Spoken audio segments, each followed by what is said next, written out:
Welcome to Worked Up. This is where we make sense of the wild ride that is working life.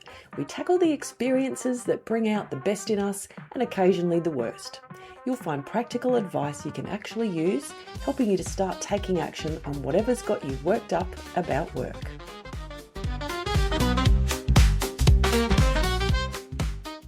Hi, Kim Loader from Able Recruitment.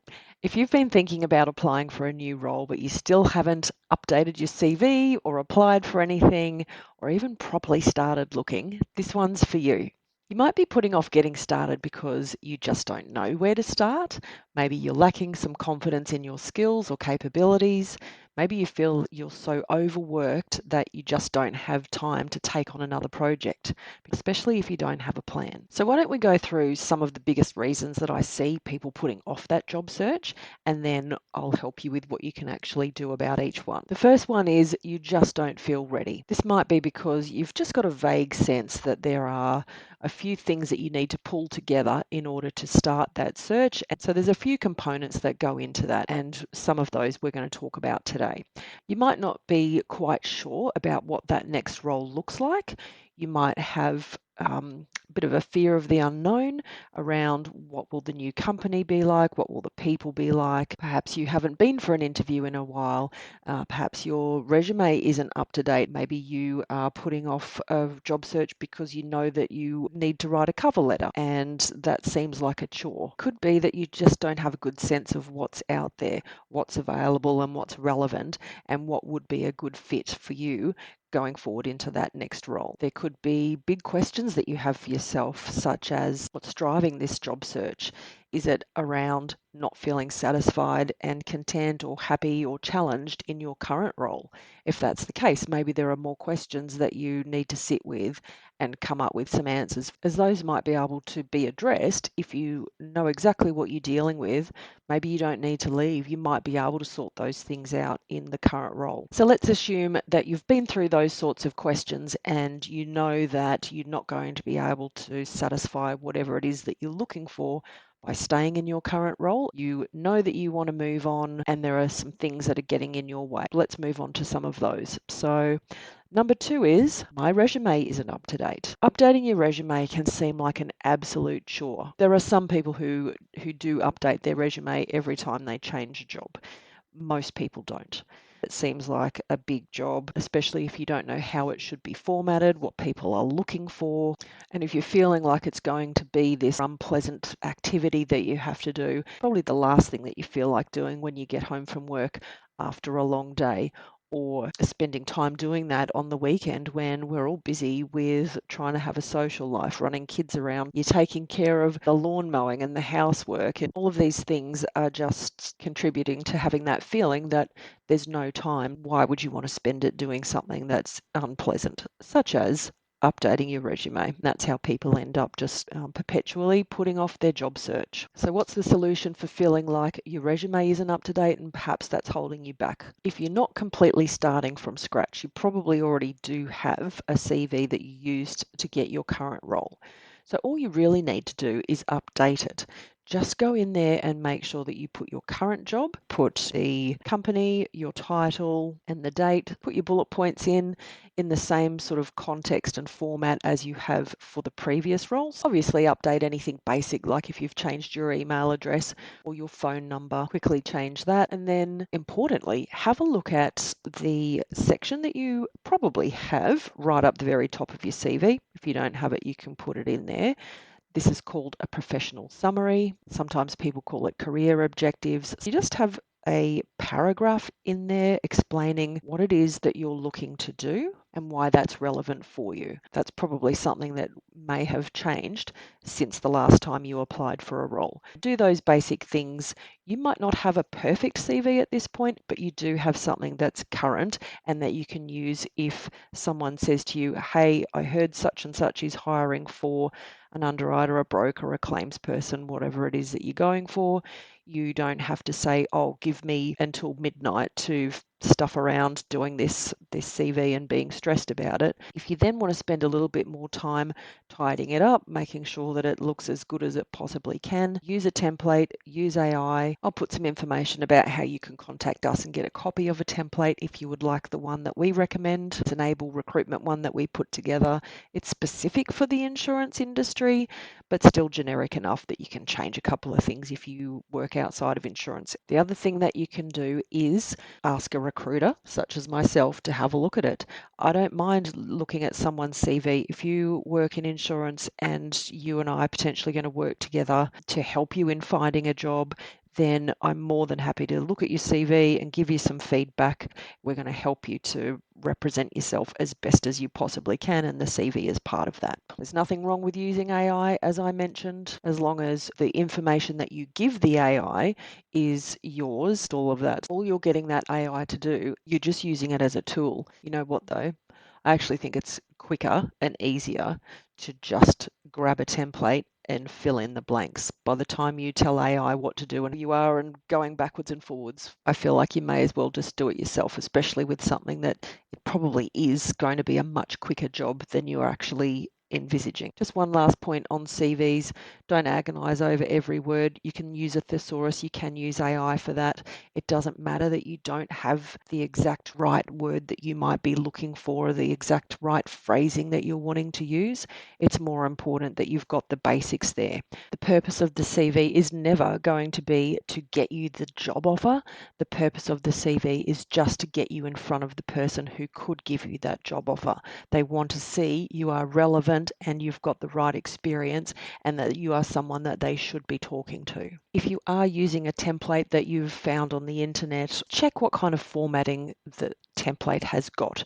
Sometimes that formatting is actually a real pain in the ass. It's not necessarily going to make your CV easy to read. It's not going to make your CV highlight the key things that a recruiter or a HR person is looking for. And sometimes it actually gets in the way of the software that recruiters and big companies use. The third thing that might be holding you back in applying for jobs is feeling that you're not confident about the actual interview process. Sometimes even the most senior and experienced people can have interview nerves or be worried about what that process is going to look like. It might be that it's been quite a while since you last had an interview and you're not sure what to expect, or you feel like your interview skills might be a bit rusty. It might simply be that you are not confident about selling yourself, or you might have had a bit of a rough experience in the past. My solution for you here is to change how you view interviewing. An interview is not supposed to be a performance. It's not where you turn up to be judged or to be deemed worthy. It's actually supposed to be a conversation. If you can go in with curiosity and the intent to explore whether this company is a good fit for you, as much as, yes, they're going to be wanting to understand if you're a good fit for them, it might help you feel more relaxed. It's when you get yourself worked up, pardon the pun, where you feel like you need to put on a performance. That's where you get stuck in your head. You've over rehearsed, the nerves might get the better of you, and you feel like you're just not getting what you want out of the conversation, and you feel like you're not showing the interviewer or the interviewers what you want them to see about you. So the interviews that I'm lining up by far are casual conversations. The person interviewing will most likely have a set of questions that they want to run through, and some of them might be quite formal, but that is different to a full-on structured interview, such as behavioural interviewing or a panel interview, where the feel of the conversation is quite different. So for the purposes of today, I'm not actually going to talk about those more structured interviews. I'll save that for a different podcast. But getting back to what I want you to know, if you're worried about going for an interview and you know that it's just supposed to be a casual chat, yes, with some business discussion type questions, I want you to reframe how you're viewing this. View it as an exploration and answering a question for yourself. Is this the company that I might enjoy working for? Do I see myself clicking with the person who's interviewing if they're going to be your direct manager? Do you feel like you could work with that person? Do you like the sound of the job? Can you get a bit of a feel for what the culture and what the general vibe. Will this job or this company be able to offer you what you're looking for?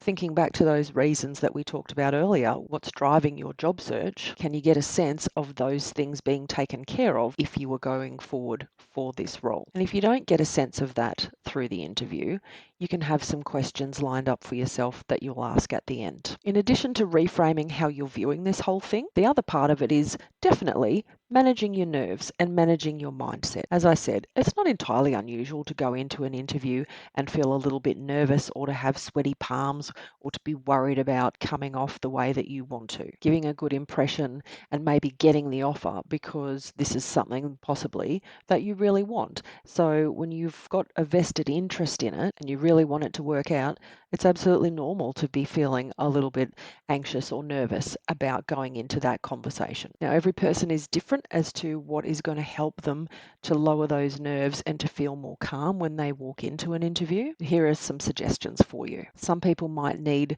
some time and space to themselves to stop and reflect and get yourself in the right mindset. Other people would benefit from making sure that they've got a busy day. They might start overthinking it if they've got too much time on their hands. Now, you can't always dictate and control the exact time that you're going to go. Sometimes it's a matter of coordinating what's in your calendar, what's in the interviewer's calendar, and you just have to do your best. If you do have a little bit of choice around the timing, work out, are you a morning person or an afternoon person? You probably already know the answer to that. And whenever you're at your best, see if that's when you can get an interview slot. Often the worst time for nerves is in that immediate lead up to going in and meeting the person. And then once you meet, realize that they're a human being and that they're quite lovely to talk to, you might feel more relaxed. So in that lead up time, maybe do some box breathing. That's when you take a big breath in, usually to the count of 4, then hold for that same count of 4, and then breathe out for a count of 4, hold again for 4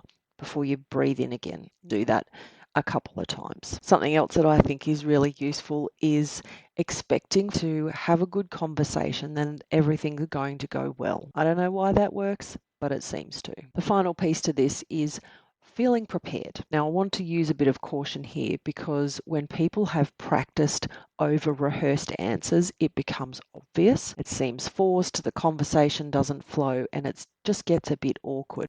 It also is really off-putting as an interviewer if you feel like someone's giving you practiced answers, because even though their answers may be honest, it actually creates a feeling of not getting an honest answer. I do believe that you are better off preparing for the types of things that might come up, the sort of experience and maybe some examples that you have of the work that you've done recently or in each particular role. But don't practice word for word what you're going to say. Just have a bit of a selection of go-to things that you can talk about. Oftentimes people just want to know, what do you do in your current job?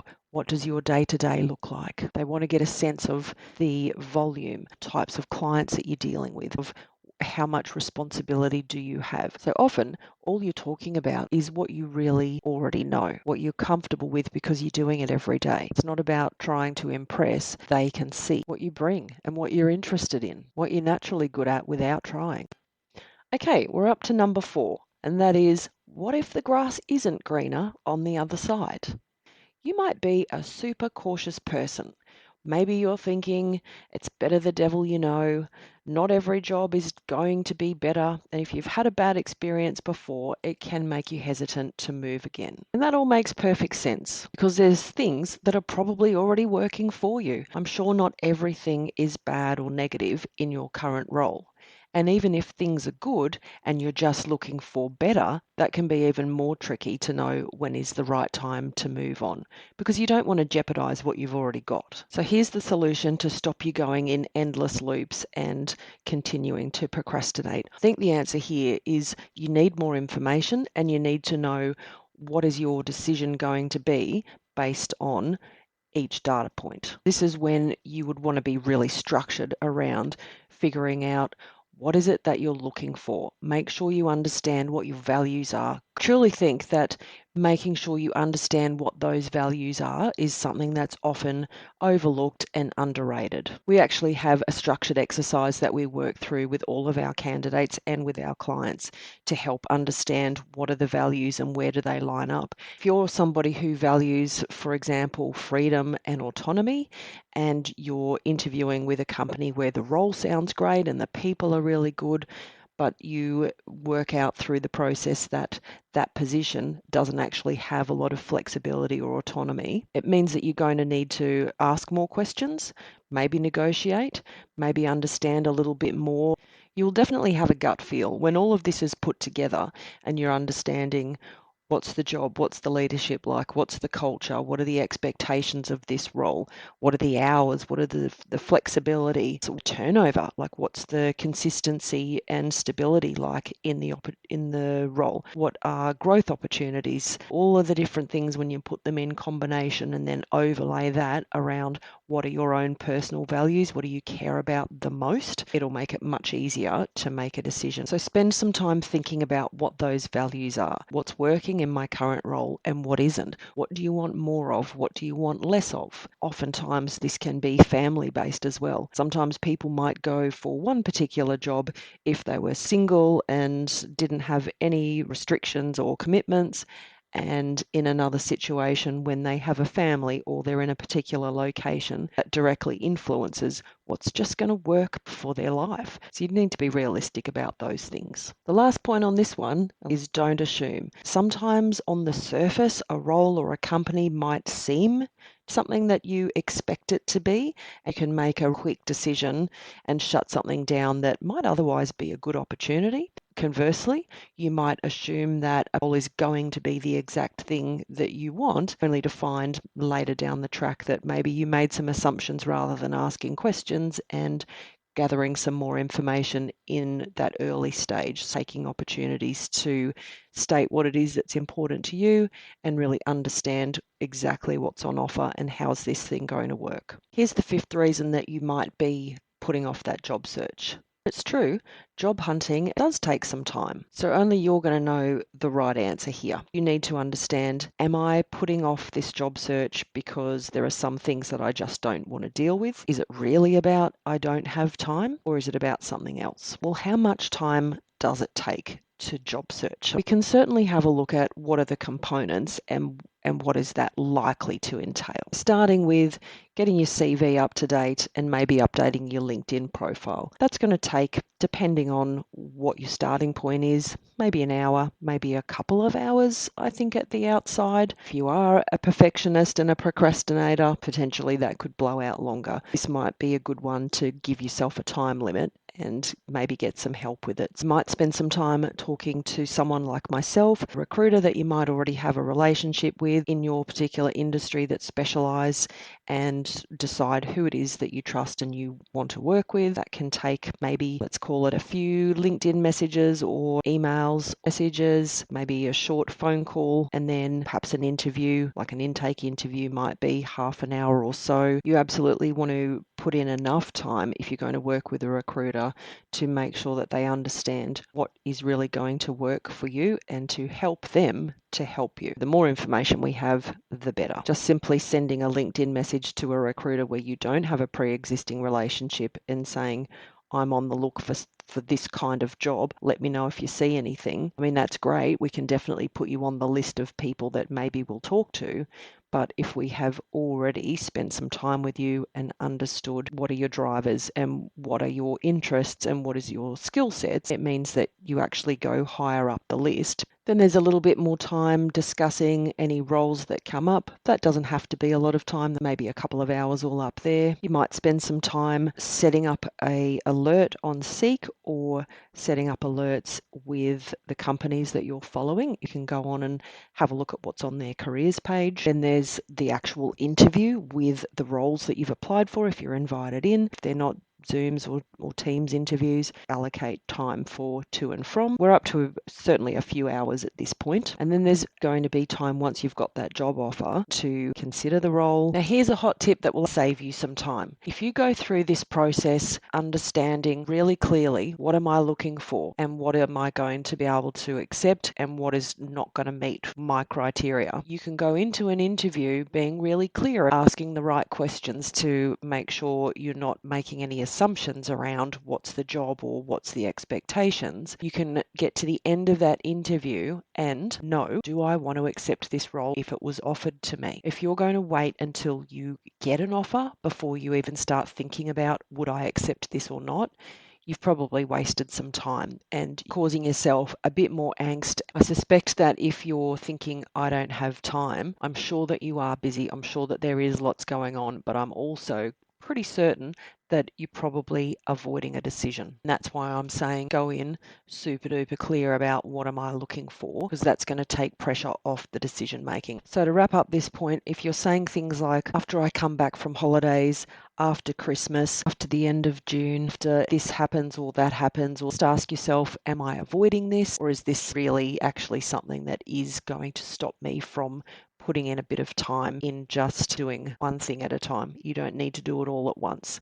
Here's my challenge to you. Pick up the phone and just make one phone call. Call me or send me an email, send me a LinkedIn message. I can't tell you the number of times when people finally reach out to me, they say how much better they feel because they're doing something, they're taking action, they're starting that process. All right, so that's the 5 things that might be stopping you from starting that job search. There's a couple of other things that are absolutely worth a mention, and that is if you've got a really good relationship with your current employer, or if you've been there for a certain period of time, you might feel guilty about leaving. Sometimes people just feel disloyal even looking at other jobs out before they've even made a decision, before they even go to an interview, they start feeling guilty. Exploring your options is very different to signing a contract and leaving. I guess the only answer for that one is, have you been honest with your current employer? Are you in a situation where you can tell them what it is that you're looking for in your career?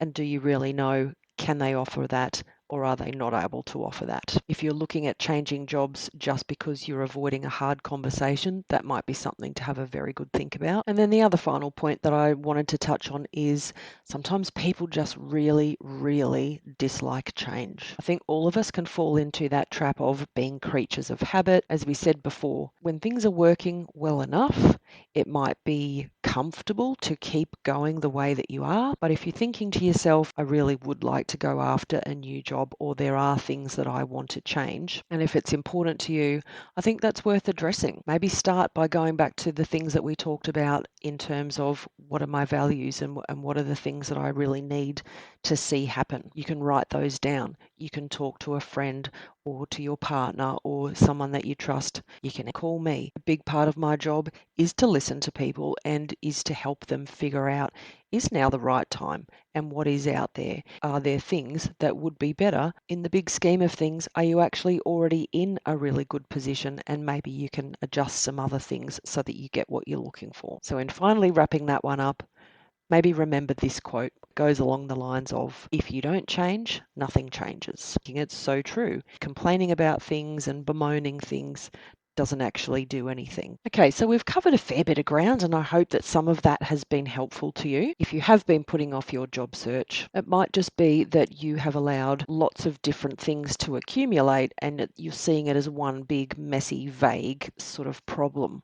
Whereas it's the old chestnut of let's break it down. Let's work out what's actually going on, where do you need to spend your time and energy, where can you start small, and who can help. We looked at that vague sense of just not being ready, feeling like you can't start because your resume is not up to date, feeling like you might be lacking some interview skills, the grass not being greener on the other side, and a general sense that there's just not enough time to do it. If you are feeling overwhelmed, uncertain, busy, a little bit cautious, just ask yourself, what is one small step that I could take today? And that might be sending one message, making one phone call, or finding where the hell did I save my CV, so that then you've at least got a chance of updating it and not having to start from scratch. You don't need to go all out and do everything in one go. All the best with your search. Make sure you check out the information area in this podcast for any of those links or that information that I mentioned earlier, and I'll catch you in the next one. If you have any questions about this episode, feel free to reach out to us at hello@able, A-B-L-E, recruitment.com.au. Thank you very much for listening, and I'll catch you next time.